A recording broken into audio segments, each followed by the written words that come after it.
Yo, so I'm gonna do this video, yeah, and this video is basically gonna be about Ghost in the Shell. Now, there was an old manga video, manga film, and it was video at that time, VHS, and it was called Ghost in the Shell. And I watched it when I was like, I don't know, 17, 18, and boy, it was deep. It was deep. It was like Akira. If you know about films, you know about Akira. It was deep, like whoa. So anyway, I watched it, and I thought, yeah, this is a good film. It's a good film, you know. But I wish they could make a real life version at that time. You know, even when I was young, I was like, they need to make a new version of that thing. So anyway, when it came down to it, yeah, they made some new one now, and the new one isn't really all that. Now, they kept the stuff, they kept the whole storyline, the kind of bits and pieces, you know, basically, you know, there's this thing about, you know, in the 80s there was this thing about you know, reality and you know, computer intelligence and how much we let that rule our lives and all sorts. And then they had this, then they made Ghost in the Shell as like the mirror in the mirror thing in between, so the line in between reality and you know, computer intelligence.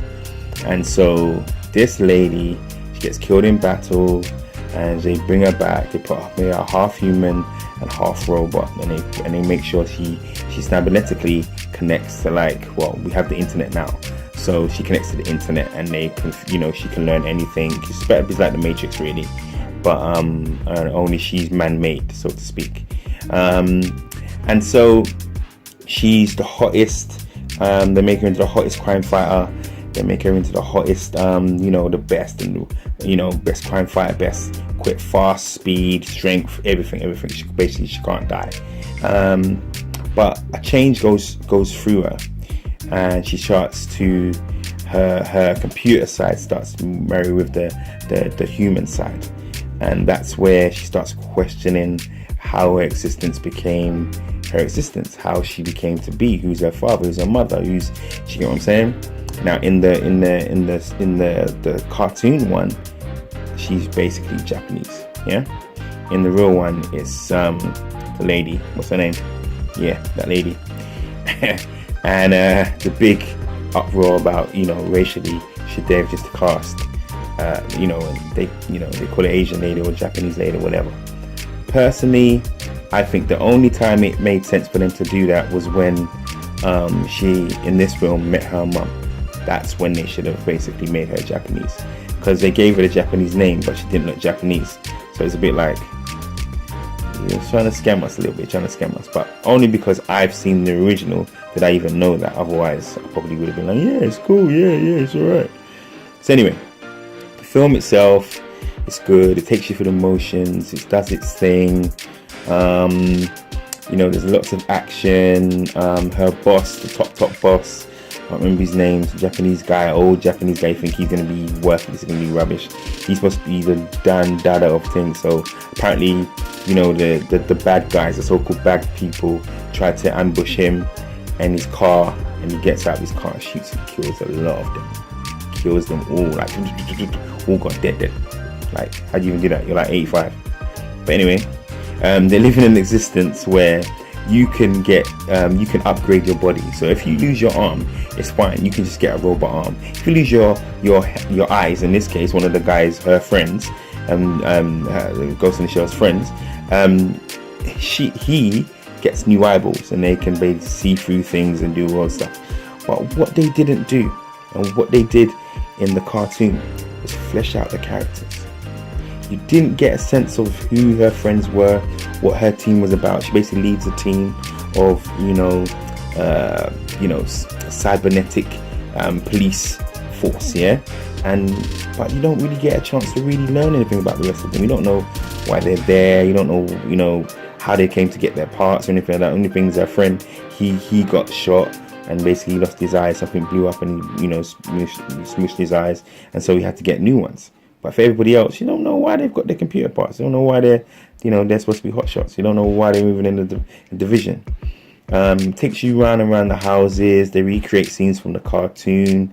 You know, the legendary fight scene in the water with the city in the backdrop and all sorts. So they do their thing in it, but I tell you where it falls short. It falls short of the heart, the main reason why this film was made. It was made to ask you a question about humans and the connection between artificial intelligence. Like, why do we put all our stuff on the computers? Why do we put our stuff online? You know, are we scared that that intelligence is going to take over our humanity? If you're thinking like iRobot, how the anti-robot people would have been vexed with their robots if they malfunction or whatever, and they thought actually robots aren't a good thing. So I personally think just the heart of why that film was, why that cartoon was so good, they missed out on. The special effects were excellent, the cinematography was great. Even the tank scene, there's a bit at the end where she fights a tank, and there's a part where it's straight from the cartoon where she basically holds a tank and stops the tank from doing all the stuff it needs to do, and her arms get torn and wrenched, but you don't feel like she's really in any pain. You don't feel like there's no, like, they don't, because it's a like a 12 or whatever it is. They can't go deep on the flesh, and they can't go deep on the on the flesh tear and the blood, the gore. They don't really do anything with it. They don't really. I don't know. It's just alright. Then, lastly, the villain.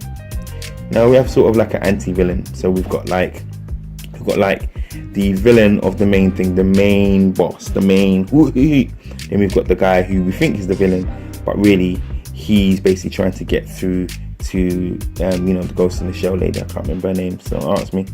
But the Ghost in the Shell lady, and he's basically saying I'm basically made just like you. And for this whole film, she's been trying to trace back who's putting the viruses into the system, who's killing off all the main people in the city, who's doing all these bad things, and it leads straight to this guy.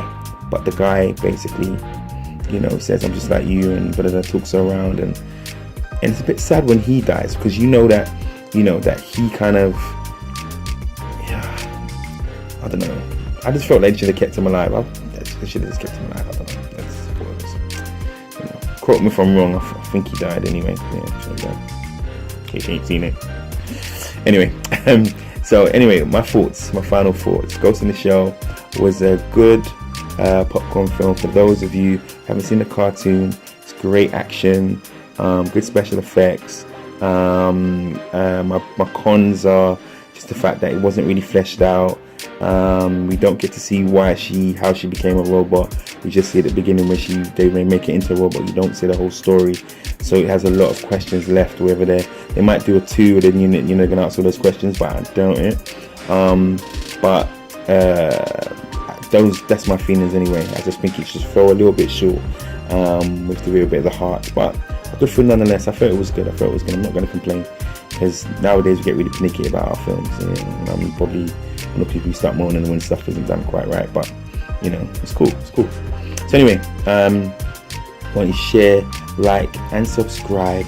I want to just dedicate this to the lady in the comments who asked for the Ghost in the Shell review. So I'm going to post it right now. Thank you so much. Keep I'm supporting Mad One. I'm on a journey just to create videos, just have fun.